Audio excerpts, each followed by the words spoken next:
নমস্কার বন্ধুরা। দেশের কোটি কোটি পুরুষ, বিশেষ করে যাদের বয়স 26 থেকে 60 বছর, তাদের জন্য একটি বড় সতর্কবার্তা।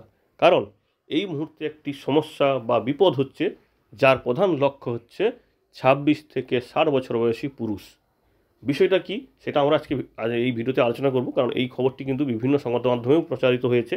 আজকে আমরা আপনাদের সঙ্গে আনন্দবাজার পত্রিকারই একটি খবর নিয়ে এই ভিডিওটি করছি। আপনারা দেখতে পাচ্ছেন আনন্দবাজার পত্রিকারই খবরটি আমরা সামনে তুলে ধরেছি। এখানে বলা হচ্ছে একটি ফ্রড। আপনারা রিসেন্টলি দেখেছেন মোবাইলে কিছু পরিবর্তন এসছে। মোবাইলে যে এসএমএসগুলো আছে সেখানে একটা ভাষা লেখা থাকে স্প্যাম মেসেজ।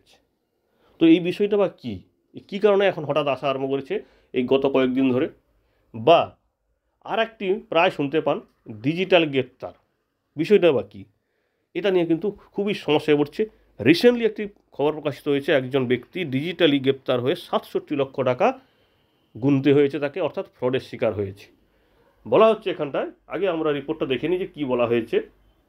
ভারতের 3টি বড় মোবাইল সংস্থা কিন্তু এই স্প্যাম মেসেজ বা এই বিপদের হাত থেকে রক্ষা করার জন্য গ্রাহকদের ব্যবস্থা নিয়েছে। আর একটি মাত্র জনপ্রিয় সংস্থা, তারা কিন্তু এই মুহূর্তে কোনো ব্যবস্থা নিতে পারেনি। যদিও আপনারা দেখতে পাচ্ছেন হেডিংয়ে কিন্তু 26 থেকে 30 বছর বলা হয়েছে, কিন্তু ভেতরে ইনারা লিখেছে 26 থেকে 60 বছর বয়সী।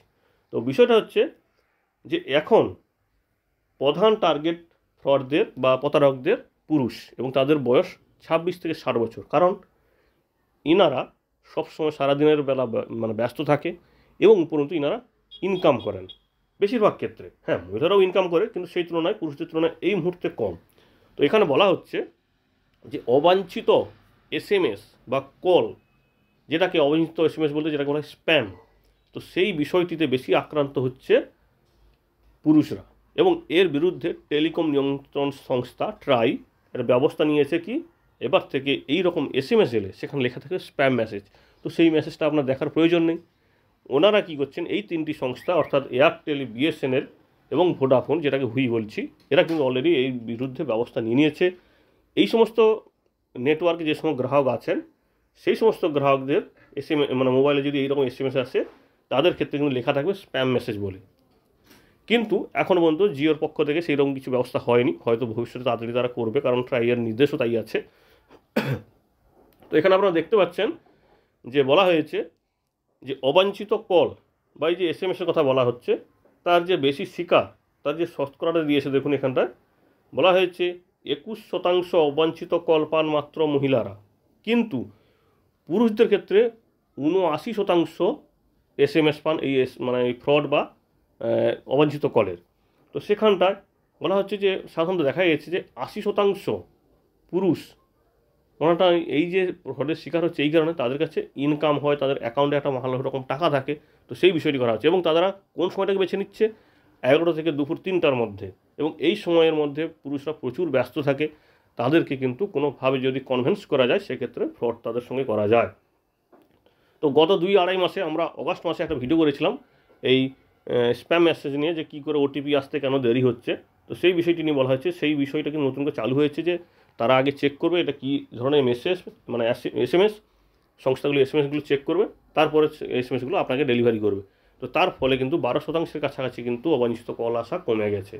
তো এখানে বলা হচ্ছে এই যে অবাঞ্ছিত কল আসার শীর্ষে আছে দিল্লি, তারপরে মুম্বাই এবং কর্ণাটক, এবং এসএমএস পাওয়ার ক্ষেত্রে কিন্তু বেশি হচ্ছে অন্ধ্রপ্রদেশ, উত্তরপ্রদেশ এবং গুজরাট, এবং আমাদের কলকাতা সার্কেলও কিন্তু সেই অর্থে এগিয়ে আছে।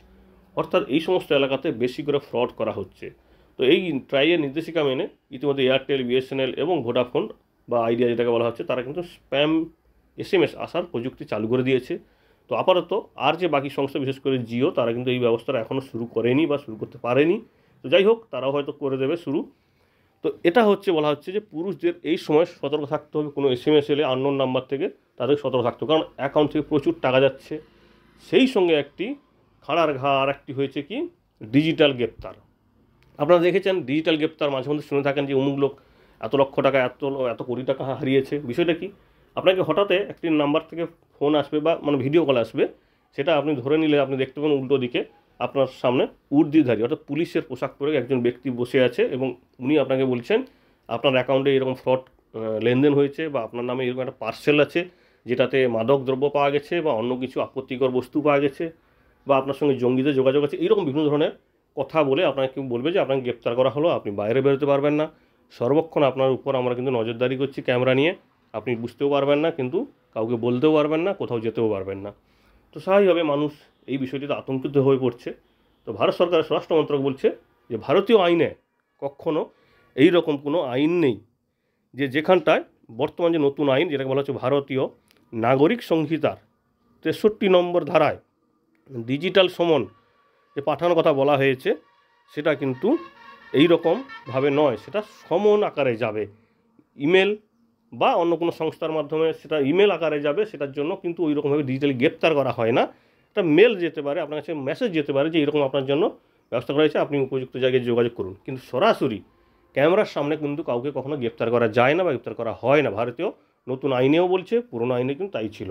তাই অবশ্যই এই বিষয়টি হলে কখনো যদি বলে ডিজিটালি গ্রেপ্তার করা হচ্ছে, আপনি ফোন কেটে দেবেন, কারণ এই লোক কখনো সত্যি হয় না। তো এই বিষয়টি অবশ্যই সতর্ক থাকুন, কারণ এই মুহূর্তে প্রচুর ফ্রড হচ্ছে এই ডিজিটাল গ্রেপ্তারের মাধ্যমে।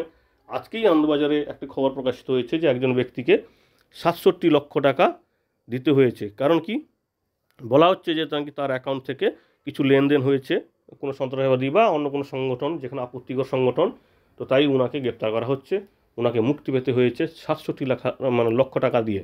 তো অনুরোধ করবো আপনারাও সতর্ক থাকুন এবং খবরটিকে সিরিয়াসলি নেবেন এবং চেষ্টা করবেন অন্য কাউকে সচেতন করার জন্য, যাতে তারাও কিন্তু উপকার হয়।